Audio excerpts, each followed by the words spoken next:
I always say a beggar can teach another beggar how to beg better. You cannot go and teach somebody how to become a millionaire. It's only a millionaire can teach. Correct. So you experience everything yourself and go and share it to the world. That's it.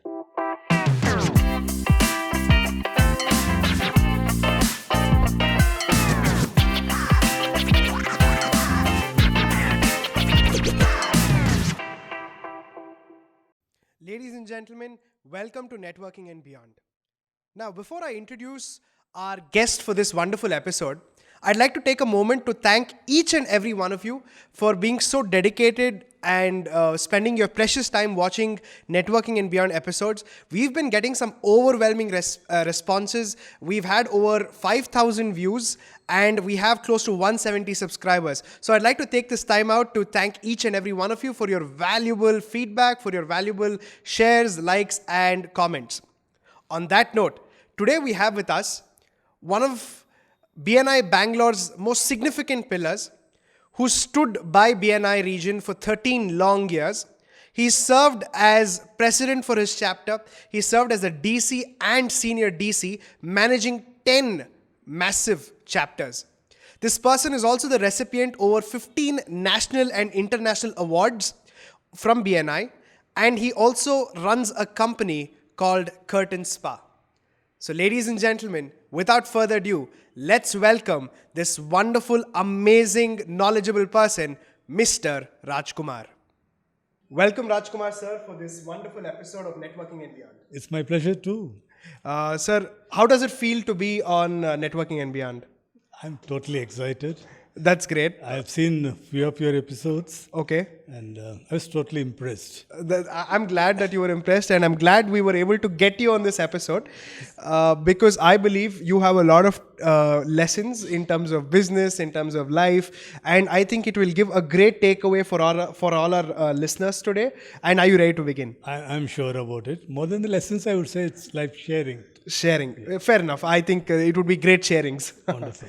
Sir, so you've been a veteran in terms of business and in BNI. So rather than getting to where you are, I want to know, how did it all start? What is your family and educational background? Well, so when you talk about my educational background, I studied in Tamil Nadu. Okay. I did my postgraduate diploma in electronics. That was way back in 1977. I do not know whether you were born that time. And came to Bangalore in the year 1983. So the last 2 years before coming to Bangalore, I was teaching in the same institute where I did my electronics. Okay. And I have a family. I have my 2 sons. My wife was teaching in St. Joseph's College Okay. way back in 1990. Okay. I got married in 1989. Okay. My eldest son has done his master's in RB College, and now he's working for an MNC. The second son is doing his MTech in New Horizon College. And my wife has become a dedicated homemaker, taking care of both his boys. And what I am today is all because of our dedication. True. And without the pillars of support that we have in our family, I think it's quite hard to reach where we are. Of course, I totally agree with you. Sir, so once you finished your education, what was your first few years in work or in business? How did it all start there? After my teaching stint in Bangalore, we wanted to have a branch of that institute in Bangalore. Okay. So the director of the institute where I was teaching came to Bangalore and saw a place, and he said that you take over the institute and run it for us. Okay. So we finalized the place, and unfortunately he lost his father during that period. Okay. So he shelved his idea of coming to Bangalore. Meanwhile, my dad had an amazing friend of his, childhood friend, whom they parted as a 17, 18-year-old when he was an airman in the Indian Air Force. But he's discovering him after 30 years in the place where my dad was working in a hospital with a flag and a navy dress. And he came and introduced himself as a wing commander in Indian Air Force. Okay. So Dad was really taken aback, and he could never imagine that somebody was really struggling up in life, not even finding for one-time food, is able to just reach that particular place. And he said, I've got an electronic industry in Bangalore, so why don't you ask your son to join me? So having decided to come to Bangalore, I think the desire was pushing me, Okay. and I just came here in the 1980, the year 1983. Sir, I really like the part where you came to a new chapter in Bangalore, you started a new chapter. But this one part where you said you met the wing commander who's also your father's friend. I've seen a lot of movies, and most of these movies, these people are very strict, they are very disciplined. How was life living with him, and what were some of the lessons you learned from there? Really tough for a 26-year-old to come and stay with him. In fact, since he was Dad's very close friend, he offered that let your son stay with me because both his sons were abroad. So he said, let him stay with us. So I stayed with him for 2 years. And it was really initially not a very good experience because I had a lot of aspirations, just being flamboyant lifestyle and bachelor lifestyle. But this person was highly disciplined Okay. and highly dedicated. That is where I learned the 4 important D's of my life. It is discipline, dedication, determination, and devotion. He was a commandant of an unit in Jalali, and he used to go all the way with a flag car and come back in the evening. The government was spending way back in 1983 a lot of money on him. So, and at the same time, he was very passionate about whatever the things he did. So that has really, I would say, that channelized my thought process and life. Okay. So life is not just about being carefree life. So why don't you just determine a purpose in your life and follow the 4 Ds? That was a very strong foundation being with him. That's great, sir. So I'm pretty sure the discipline part of it was a very strong pillar. And what kind of discipline did this person have? Because I usually know that, you know, a military officer, irrespective of uniform or not, is one way. Was this person also the same way? It is my way or highway all the time. It was like that because he's not only an Air Force officer, he's a commandant. Command. He had so many officers working for him, working under him, and reporting to him. So it was all the time like that. So it took some time for me to observe that, but I was okay with that because I'm just like the son, because my son is of the same age. So, and I absorbed that because that is the situation I am into. So I accepted it. And later on, I realized that that is the discipline which has helped me to just achieve whatever I achieved in life later on. Correct. And I'm pretty sure, like you said, it paved a path for you for that path of excellence. And leading on, when I was talking to you, you said, you know, you were in various different industries in business. You've had a bit of experience in the electronics industry. You've had a bit of experience in the nutrition industry. Now, can you give me some takeaways that you had in business moving from these industries? What were your learnings from there? In the electronic industry, being with a group captain, later on I became a group captain, I learned the creative mind of myself, where we are just designing a lot of electronic gadgets, and which is all tailor-made, not available in the market, and catering for various industries in the marketplace. I was there for almost 2.5 years. But later on, life was a bit tough because many times business is done with certain consensus. And I find it a bit difficult to observe. I call him passionately uncle. Uncle's dikshat or directives. So me and another director of the company, we said that, okay, we'll start an electronic showroom. So we started a TV and an audio showroom in a place called Tipasandra way back in 1985. So we started selling televisions, and also we started simultaneously manufacturing TV stands. I used to supply to the entire Bangalore market way back in 1987. So that is how that business continued. And till 1994, I was just running this business. And 89, I got married. So another family came into being. Whole lot of responsibility. Plus the family people along with my wife. Correct. So they were very highly successful business people. So we decided to start a bus company.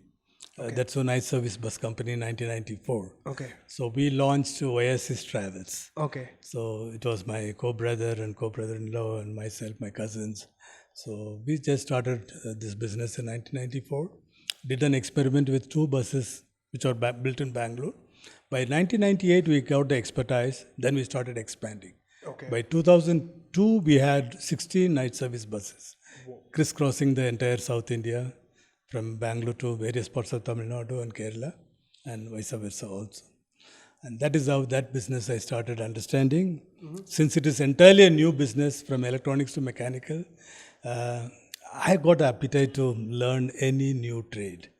Anything new, I got appetite to learn. So I went to TVS and took a orientation course. Looking at the chassis from top is easier than when it becomes a bus, going under the chassis to understand what are the different parts. So I spent around 3 days there. Then I started having mastery over the trade and very successfully ran it till 2004 or 2005. I took a call. To, Was there a specific reason behind this tough call that you took? Of course. It is a business which creates a lot of tension. Tension. Like what kind of tension, sir? It's all night service buses, and the moment the bus leaves Kalashipalem, that's where I had my office.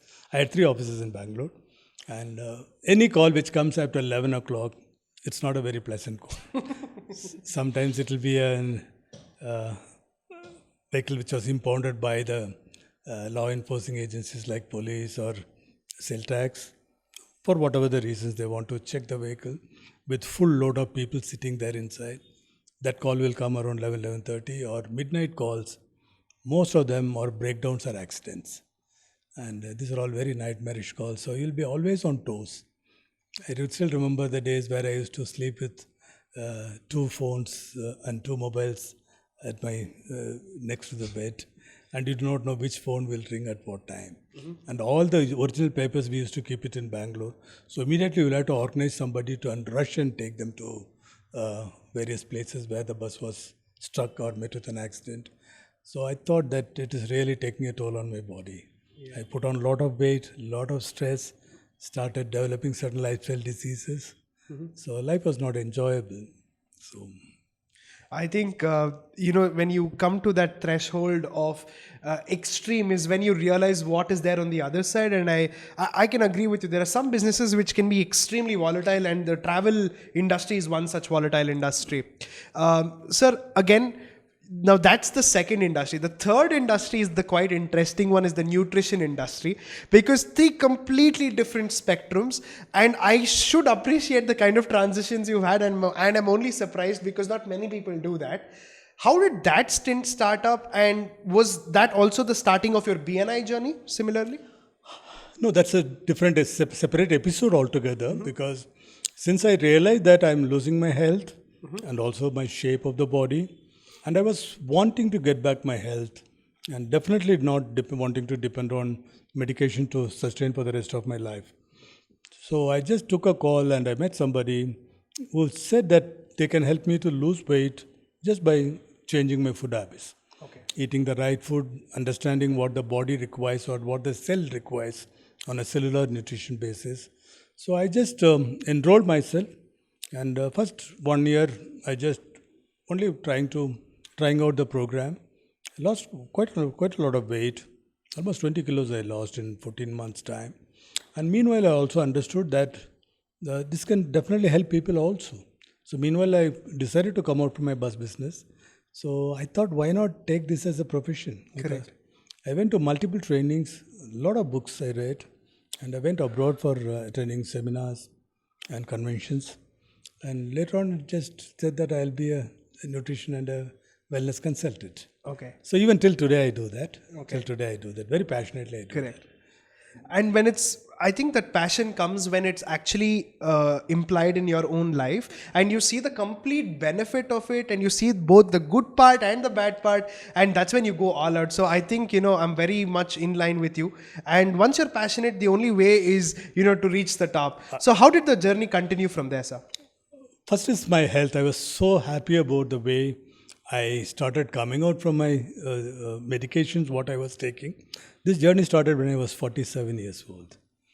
And today I can proudly tell you, after 15 years or 16 years, I never gone to any of the medical fraternities for any of my lifestyle challenges. I'm running 64 today, so I'm You definitely don't look 64. I can give you that. And I believe that I got another at least 34 years to go, 36 years to go. 100 is my number all the time. So I'm on this journey. And then I just started helping people. As of now, I work with more than 1,500 people for various targets of their lifestyle. Some want to lose weight, some want to gain weight, some want to take care of their lifestyle challenges, lifestyle diseases, by changing only the food, by looking at the food. I'm so happy to see that more than 1 ton of weight people would have lost in the last 15 years, which is a lot of money. Correct. The food was available for the needy, where these people were eating so much without any necessity. So now that food is available to the other people. Over and above that, many people have understood that how important health is. So we understood the real meaning of health is wealth. And that is where BNI came into picture. I met one of the person on the road on one fine morning when I was going for a walking and saying that I extended my invitation and said, who do you know who want to lose weight? And this person said, don't you think that I will have to lose weight? He was with a big paunch and things like that. I said, I did not want to address that. But if you really feel that you want to lose weight, why don't let us catch up? So he came, met me, I put him on the program. Later on, he went on to lose around 13 kilos. Meanwhile, he told me that I am part of a wonderful organization. So there is a coffee meeting happening. I'm sure that this forum can take you to many people. So why don't you just come and join me for this meeting? So that was my first coffee meeting being introduced in 2007, April. Wow. So BNI, I just discovered BNI through my sponsor in 2007. Okay. Sir, in 2007, you joined BNI, and now it's like 14 years since. And I think people like you, Sushil sir, Ram Seshu sir, people who've been there for at least half a decade and over can literally declare themselves as having a PhD in BNI. Because every time I talk to you, the kind of experience, the kind of refineness that you have about the system is beautiful. Sir, so I want to know, in BNI as a member, as you started continuing your journey in 2007, when I've seen you at your best in terms of being a DC handling 10 chapters, but how did this leadership thing start in BNI, and when did that start? It's another amazing experience, Lalit. In 2007, when we started, we all started understanding BNI together, including our 4 EDs at that time. And by 2009, we got some hold of the system. And that is the time I was just pushed into taking the leadership of my chapter. And I was made the president of Bedazzlers, which was the second chapter launched in the entire Bangalore city.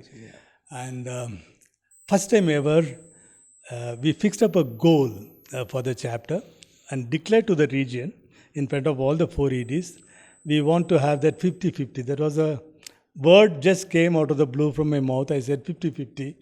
And our Max Srinivasan, beloved Max Srinivasan, who was the global franchisee, the country head, so global country-run BNI head, and he told me that, Raj, what is that 50-50? Is it that Britannia's 50-50 you captured? I said, no, Mac, it is not that. We want to achieve that 50 membership. We are only 35 people. And I understand when you achieve 50, it is called as a platinum chapter. We never had a platinum in the entire South. Okay. And also we are doing only 35 lakhs and per month. We want to touch that 50 lakhs. So that is a 50-50. 50 members and 50 lakhs.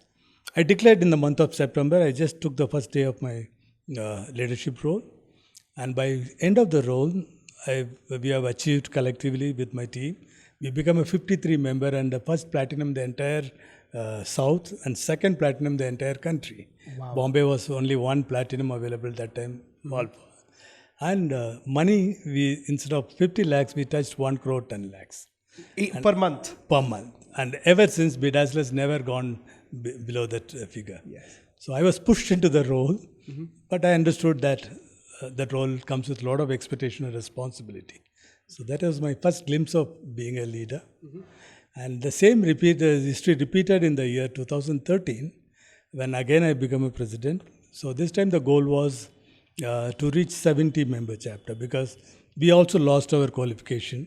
Like any other chapter, they become a platinum and come back, and again you bounce back So this is all part and parcels of life. So I said, I'm not going to get into the humility of losing our platinum status because you wear the pin very proudly. Proudly, yeah. Yeah. So I said, let us keep the 70 figure. So from 70, less than 50 is going to be remote possible. Correct. So then again it happened in the month of March.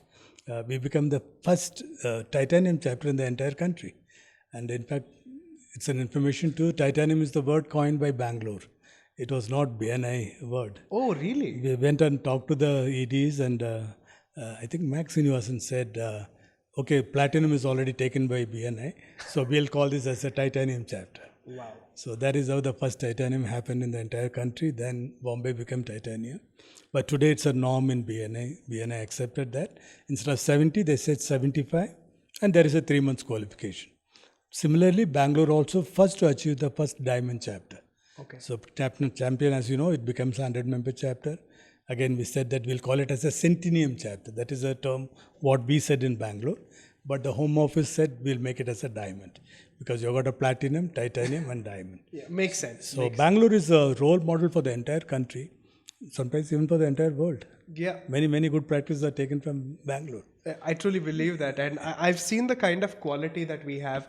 I've had the opportunity to talk to some BNI members outside the region, and I for one can only assure that we've done very well as Bangalore, and I'm so happy to be a part of this region.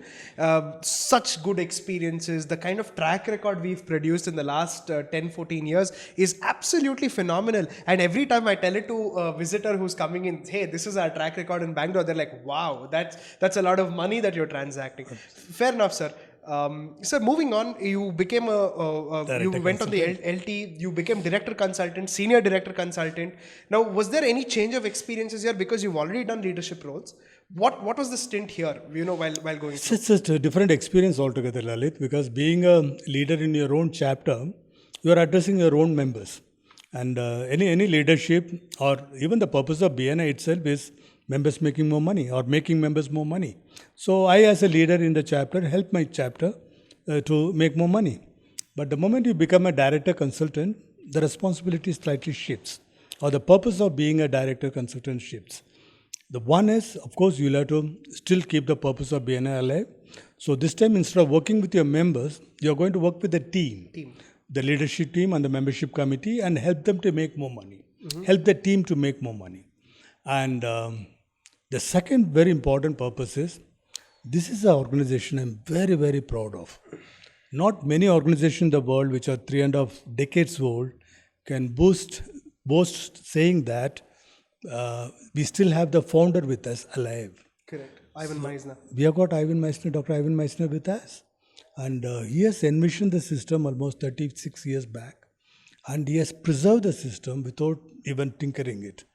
And that is a responsibility I believe every director consultant has got. Very true. So you'll have to be the custodian of the system.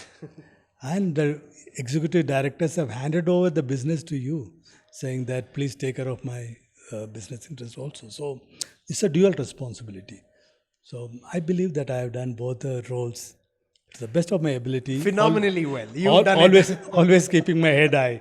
That's why I always say that. So I think you've been a great pillar of support, and you've been our senior DC when I joined the chapter and I was a new baby there. I still remember walking up to you and handing over 10 bookmarks, saying, "Sir, this is from my company," and a great interaction, great learning.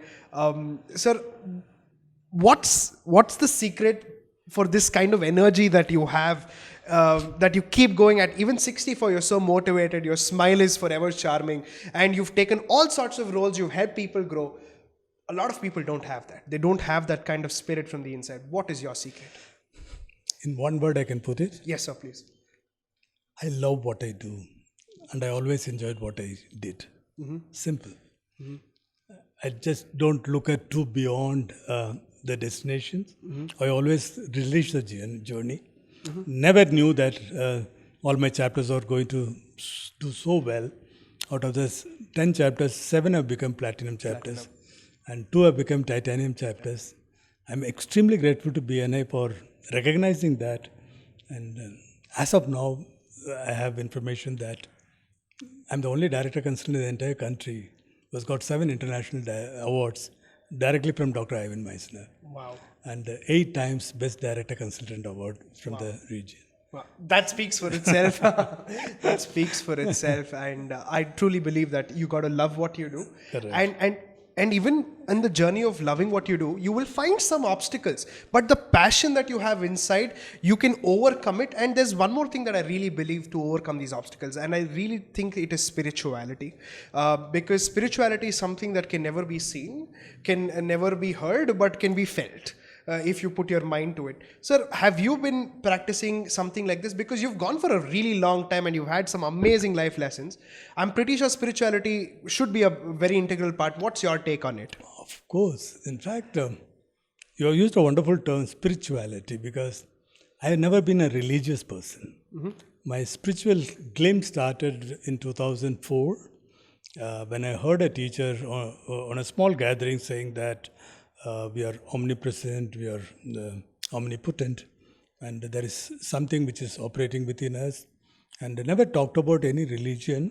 And that's the first time because I never been or done any religious practices or austerities. One thing very important is I always believed in myself. So that is how my life was going. But here is a new concept saying that you are part of the entire whole. And that is where I got associated with Shri Ravi Shankar's Art of Living organization, and they introduced the meditation process into me. And it's been 16 years. I have not missed a single day not meditating. My day starts at 4:30 in the morning. Okay. So that hour of power I always practice. So till 5:30 is my time. So I just spend a lot of time with myself. Myself is in inverted commas. And of course, when you talk about spiritual, we are all spiritual, because when you look at the human body, we are existing in 4 levels. One is physical, mental, emotional, and spiritual.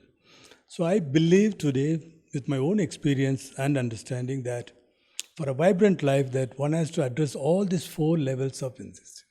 And it was so easy for me because as a nutrition consultant that I was already addressing the physical part of the being. At the same time, I was also telling all my clients and counseling them, this is a tangible one. A healthy body can always harbor a healthy mind, a healthy emotion. So first take care of the body. And I also say that that's the only place you live in. When I say you, Y-O-U. Yeah. That is not you Lalit or you Rajkumar. It is the you. Something which is flowing in you. So I always believe that body is like a sanctum sanctorum. So you'll have to treat the body like that. And the other 3 level of existing is your mental, emotional, and of course spiritual well-being. So these 4 areas I started addressing from 2007. So definitely that has given a lot of inner strength. Okay. So one last advice for the people who are watching. A lot of people who want to practice spirituality don't know where to start with. A lot of people want to feel it but don't know where to go. What's the first thing they should do for somebody who wants to start with it? Understand yourself first. Who you are, why are you here? What is the purpose of being in this human body? And where have you come from? Where are you living? It all looks like a very logical and philosophical questions. A simple thing is there is something which flows through me, which makes me stand erect on the planet. The moment it leaves me, I become horizontal on the ground. You call it as the person is dead. And nobody goes and stands around the dead body and says, let us close our eyes and pray for the dead body. You might have always heard people say, let us close our eyes and pray for the departed soul. Yes. So that one is flowing through you as long as you are alive. And that one is always wanting to guide you from within. So how to tap that energy from within? Close your eyes. Sit in a chair. Just get lost in yourself for 15 minutes. Sit in your car. Sit in the bed where you sleep. I realize now after practicing so many religious practices, there's nothing like this is the best practice. What works for you is the best practice. Correct. I can just sit down anywhere. I can sit like this. I can sit in Padmasana. I can sit in Sukhasana. And I can just get lost. I will only make sure that make sure the body does not disturb you. After a few minutes, the body should not start aching. Your legs should not reminding you that there is some clot is there, or the legs are becoming numb, or your legs should not just give feeling the heaviness. Be comfortable wherever you are. If you want to keep a pillow, be within yourself for 15 minutes. Keep observing your breath, that's all. And you tell me the experience, then I can understand and I can keep improvising on that. That's the only practice I would say. True. And sir, for somebody like you, is this the way that you want to pursue further for the next few years of your goal setting that you have? Is this the track that you want to pursue? My vision has been all the time, Lalit, is changing people's life. That was the vision what I embraced in 2004, changing people's life.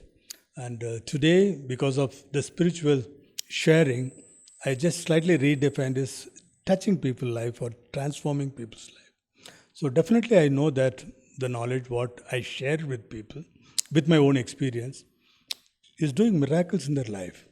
Just by changing the way they think, by changing the way they feel, changing the way they select their thoughts, and changing the way they do their actions, what I call it as an inspired action, and experiencing whatever we want to experience. So I think that nothing like you touch somebody else's life after you work on yourself. Correct. There's no point in just going and giving a gyan to somebody if you're not experienced what you're talking. You got to fill your cup to fill somebody else's cup. Absolutely. Correct. And I always say that you cannot love somebody unless you know how to love yourself. True. You cannot go and teach somebody how to make money unless you made a lot of money. Yourself. I always say a beggar can teach another beggar how to beg better. You cannot go and teach somebody how to become a millionaire. It's only a millionaire can teach. So you experience everything yourself and go and share it to the world. That's it. Very true, sir. And I think there was a great insight to give, because you got to start working from yourself, change yourself to change the world. Right. Right. And I think that's a great takeaway. Thank you so much for this wonderful timeline of information, knowledge that you've shared with us. There are a lot of takeaways, that we had from this.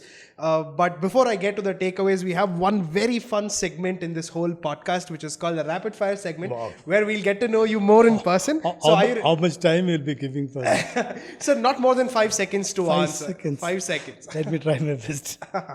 Sir, okay. First question, sir. What motivates you to get out of bed in the morning? The very realization of I am alive and kicking every day morning. Wow. I think that takes a lot of reflection. You said it in a rapid fire question, but it takes a lot of reflection for the audience. Because many people who slept and never got up in the morning. True. Name another business profession you wouldn't mind getting into. I know you've been into a lot of businesses, but one more. Trust me, Lalit, I never planned any of my businesses. It came all the way along. In fact, I just forgot to mention to you what BNI has given to me. One of the greatest insight what BNI has given to me is my new business itself. Apart from me enhancing my nutrition business in BNI, I just got into a collaboration with a member in BNI, and we just launched our cotton business in Bangalore. So this has come out only from BNI. But I never planned it. Till 2016, I never knew that I'm also going to sell curtains. Yeah. So I just face life as it comes. I never planned anything. I never planned that I'm going to be operating buses. I never planned that I'm going to manufacture TV stands. And I'm just open for life. I face life, it comes. Fantastic, sir. Again, you've been a business leader. You've been a leader in BNI. Name 3 top business leaders you would love to have a discussion with over dinner. Wonderful. So I already have 3 people in mind. One is Indra Nooyi, Okay. the former CEO of PepsiCo. Amazing lady, decisive leadership. From a very timid Brahmin family, she went on to become a CEO of a $70 billion companies. It's amazing. The way he just took the people head on, including the investors, and just brought a nutritional aspect of Pepsi, which is really mind-boggling. That people say that it's none of your business, you'll have to here only to make money. But she said, no, I'm also going to make money with a purpose. So that is how she's one of the leaders I look up to.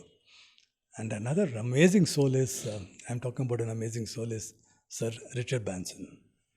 Very flamboyant lifestyle. 400 companies he has got. And still he lives life to the fullest. You can see him flying solo with his aircraft, all on his own. Yeah. You can find him in the balloon. Yeah. in the middle of Atlantic. He was doing rock climbing with his grandkids Absolutely. a couple of weeks ago. You Yeah. can find him inside the submarine all alone. So he is living life to the fullest. So Sir Richard Branson is another person. The third one, recently I just discovered, our own person in Bangalore, amazing entrepreneur, who make it so big. And now he's the richest barber in the entire world, is our Ramesh Babu. He has got his hairdressing salon in Bowring Institute. Just started as a barber in the year, when he was 13. And today he is the owner of 400 cars, out of which 120 cars are super luxury cars. Yeah. He also has a Rolls Royce. He has also got a Rolls Royce, which he charges 50,000 rupees an hour. So very highly inspirational. But the beauty is, he's still grounded. He's still doing the haircut, charging 100 rupees. A multi-billionaire. He's worth around 2 billion US. But he's still doing his profession. So these three people definitely I would like to have a conversation. Sir, if you were given $1 million, what would you do with it? I already have millions. They're all in vibration form because I never felt a lack in my mind. So I live a king-size life all along. I mean, that's a priceless answer. If you were given, another question. What are some of the most inspirational books or videos you've come across that you can share with the viewers? Of course, I was with all these wonderful teachers, Shri Ravi Shankar's. I read many of his spiritual books. Then I discovered another wonderful spiritual teacher, Mahatria of Infinitism, and definitely helped me a lot in my life. And then Esther Hicks and Jerry Hicks, who revealed and made law of attraction in a very simplified manner and revealed to the world 35 years ago. These are the wonderful teachers I have been following.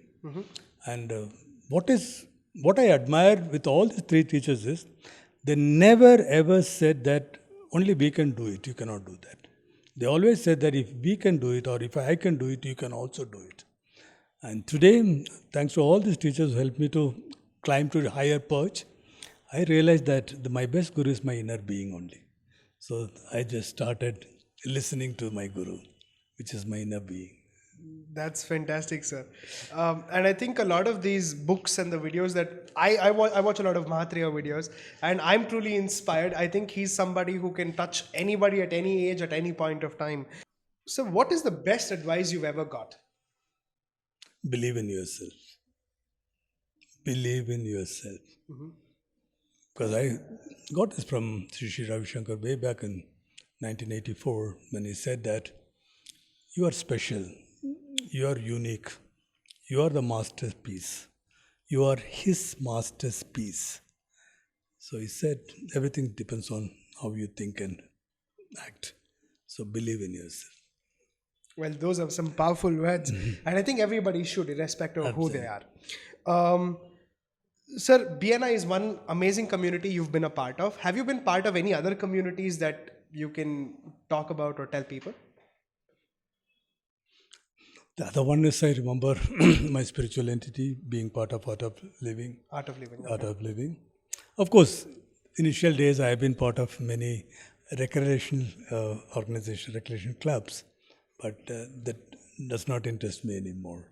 So very occasionally I just go there. That's nice. So you have one for business, one for spirituality. Yeah. You need those differences, yes. Sir, coffee or a tea person? I like both. You like both? I like both. But occasionally, Okay. I'm just have my own antioxidant drink, which we call it as green tea. That's what I relish most. Yes. But I enjoy coffee and tea also. Superb. Do you like the indoors or the outdoors better? I'm a gymming guy. I've been gymming for more than 7 years now. Okay. Even after this COVID, I was waiting for the gyms to open and I went and enrolled myself. It's been 3 months. I've been regularly going to the gym. That's great. If you could teach one subject in school, what would it be and why? Definitely, it's going to be do, have. Okay. I always believe that you can be, do, or have anything in life, Okay. provided you understand that what is the being part of it. Okay. We all know that what we want to have. We also know what we want to do to have what we want to have. But being the person who ought to be is the most important thing. Let the curriculum come beyond that. before that. Okay. So you would say more of life skills is what you would.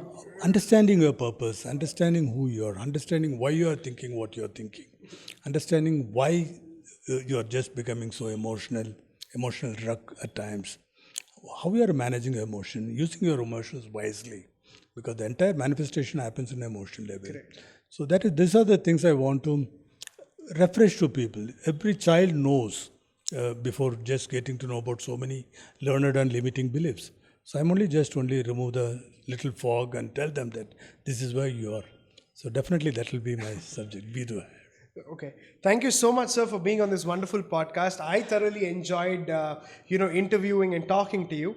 While I was talking to you, there were so many realizations that I was having myself. And I have 3 takeaways in specific for the entire audience. The first takeaway in specific are the 4 Ds. It's dedication, discipline, devotion, and determination. And these are the 4 Ds that are required for anybody in business or in any part of life that wants to grow. The second one is look beyond the results. Like if you keep focusing on the results, it'll never come. You're always chasing it. But if you relish the journey one step at a time, you will definitely find results chasing you rather than you chasing results. The last and final takeaway for me is understand yourself, take care of your body. Because if you don't understand yourself, there is no way you can make somebody else understand about themselves or their body. If you have to change the world, change yourself first. The change begins with you. Absolutely. So these are my 3 wonderful takeaways for this fantastic episode. So thank you so much for coming Really here a one more pleasure. time, sir. Really a pleasure, Lalit. It has been a beautiful interaction with you. I think you got the best out of me with your beautiful questions. Thank you, sir. I'm really glad. Wish you all the very best. Thank you so much, sir. So viewers, you know what to do. For more such amazing episodes, for wonderful insights and business journeys and lessons, please make sure you subscribe, like, comment, and share to this wonderful podcast, Networking and Beyond. So until next time, see you. Bye-bye.